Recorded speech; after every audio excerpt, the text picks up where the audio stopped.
wants to take back his old tapes. His ex asks him to wait for a moment because she's busy with guests, so now Sam has to sit for a while and feel out of place. When he gets tired of waiting, he asks his ex to tell him where his things are because he'll take them himself. She guides him to an office and tells him to stay in there so they can talk later. Ignoring the drunk people in the corridor, Sam goes to the office and locks the door to look around in peace. When he finally finds his things, suddenly his nose starts to bleed, so he grabs some tissues and sits down to rest. Eventually he falls asleep, so when moments later there is lots of shouting and chaos outside, he doesn't hear a thing.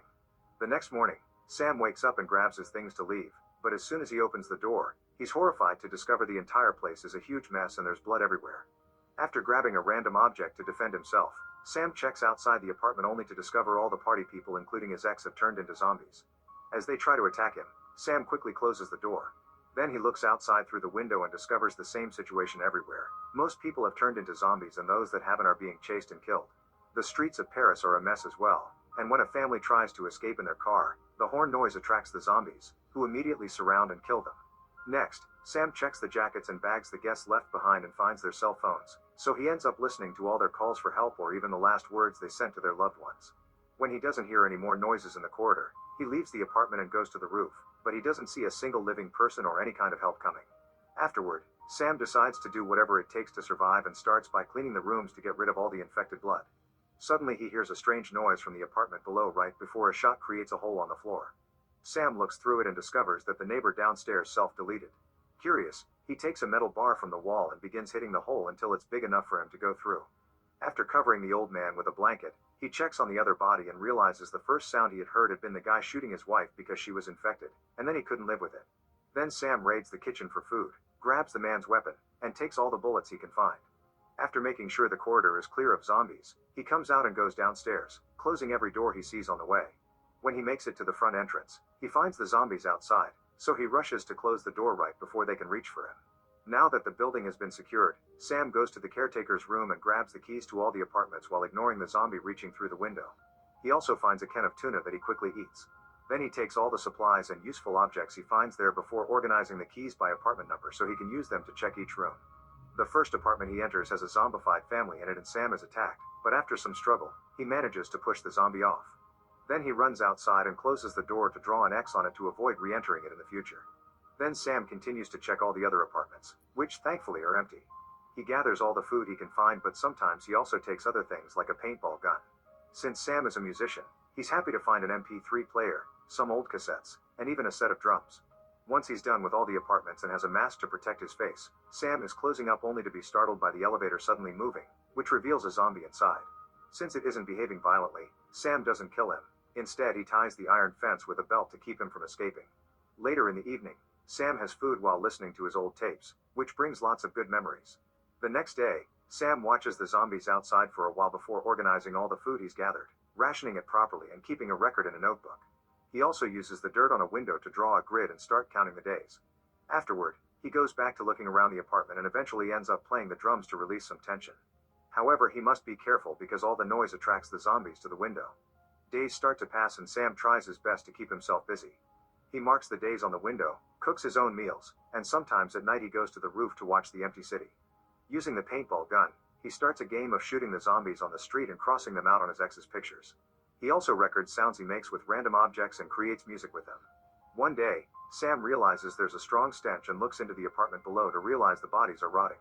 He picks them up and takes them to the balcony, but he can't bring himself to throw them away like trash. Instead, he puts them inside sleeping bags and leaves them on their bed together with some of their important belongings. After offering a moment of silence, Sam leaves the room and seals the door with tape so the stench won't escape. Afterward, Sam takes a shower, only for the water to simply stop running. Later, while he's in bed, he hears a weird sound and discovers a horde of zombies storming into his room to eat him. Sam yells in pain, only to wake up and realize it was just a nightmare. The next day, Sam adds exercise to his routine. He starts running around the building while listening to music. When he stops by the elevator, he dares to shake the man's hand and decides to call him Alfred. Sometime later, it finally rains, so Sam uses lots of pots and containers to gather water and wash his body. Then he sits next to the elevator to smoke a cigar while having a one-sided conversation with Alfred, confessing that the hardest part is not knowing what happened to his family. Sometime later, Sam is at the window with the paintball gun again and is shocked to notice a cat on the streets. He immediately rushes downstairs and opens the door, making sure there aren't zombies around before opening a tuna can and offering it to the cat, who is hiding under a car. The cat is hesitant but can smell food, so it slowly begins making its way towards Sam. However, a sudden noise scares the cat away. Worried, Sam puts down his weapon to leave the door open and begins sneaking around, trying to find the cat. He stays hidden behind cars, but a zombie sees him anyway and comes after him. Sam immediately gets inside the vehicle and kicks the zombie through the window, only to notice a second zombie is also coming. With a quick move, Sam moves into the back seat and escapes through the passenger door. Then he runs back into the building and closes the door before the zombies can catch him. Once he's back in the apartment, Sam looks out the window and notices the cat is just chilling next to the zombies, so he shoots it. Then he turns around and sees blood on the floor, which makes him realize his leg was wounded by the zombie in the car. After cleaning the wound, he sits in front of a mirror with the weapon in hand. There are no signs of transformation, but he can't be sure he isn't infected, so he puts the weapon in the right position to self-delete if it comes down to it. Sam just sits there for a while and eventually falls asleep, causing the weapon to slip and shoot a bullet. Thankfully, it doesn't hit Sam, who wakes up to notice he hasn't changed at all and laughs happily. Sometime later, while Sam is taking care of the plants, he hears a weird noise and yells a few words, but nobody answers. He looks through the window and notices a person in the building across the street, but he can't tell if it's a zombie or not. He goes to the roof for a better look, but there are no signs of life. It's starting to get cold now, so when he returns to the apartment, Sam makes a pillow fort and starts a fire to heat some water for a warm bath. While he's trying to relax, he hears noises again, but they quickly disappear. Later, Sam begins to worry about the amount of food he has left, so he grabs a bag and goes outside to look for supplies. However, this turns out to be just his imagination, because in the end he doesn't dare to leave. Feeling incredibly lonely, Sam starts to drink, and one afternoon, he yells at Alfred, mentioning how he hasn't seen any zombies for days and how they're both alone now. He accidentally spills some drink on Alfred, who starts shaking the door and causes Sam's rant to escalate into yelling. Furious about his current situation, he throws the bottle against the wall and runs back to the apartment. He's so desperate not to be alone that Sam begins playing the drums again, and the noise brings back the zombies, who gather outside the window trying to reach for a yelling Sam. Afterward, Sam apologizes to Alfred for all the things he said. Sometime later, Sam is rationing the little food he has left while listening to his old tapes again, and hearing the voices of his family makes him so upset that he pushes the things off the table. In the evening, Sam is waken up by a noise, and this time he doesn't hesitate to shoot at that door. However, when he looks through the resulting hole, he's devastated to discover he shot a regular woman, not a zombie. Sam picks her up and takes her to the bed, where he immediately tends her wounds and removes the bullet while begging her to stay with him. When he leaves the room, he discovers the woman's bag is there too, which has some rope and a hook.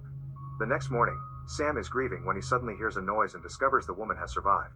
He feeds her some pigeon soup and learns more about her. She's called Sarah, and she's been surviving by jumping from building to building using her hook.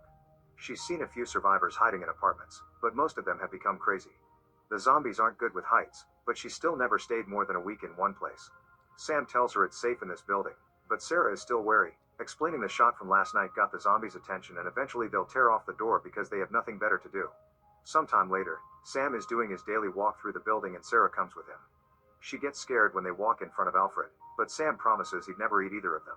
Afterward, Sam begins making music again and is delighted to see Sarah helping him with it. In the evening, Sam smokes while chatting with Alfred and wonders if he'll be able to make it now that he has proper company. Eventually, there's almost no food left for both of them, so Sam has to take drastic measures. He returns to the door with the axe, cuts a hole in it, and then shoots every zombie inside. Now he can safely go inside and take all the food he can find.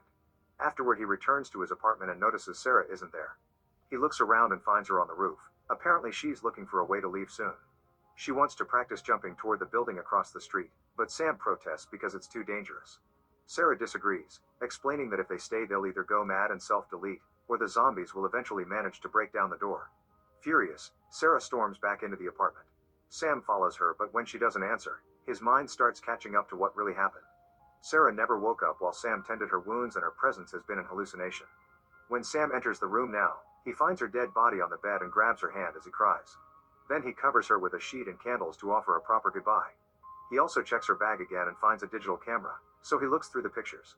At first, all the photos are of Sarah and her family, but then he finds a picture of himself on the roof, confirming that Sarah had been the presence in the other building. Accepting the fact he's going crazy, Sam decides it's time to go.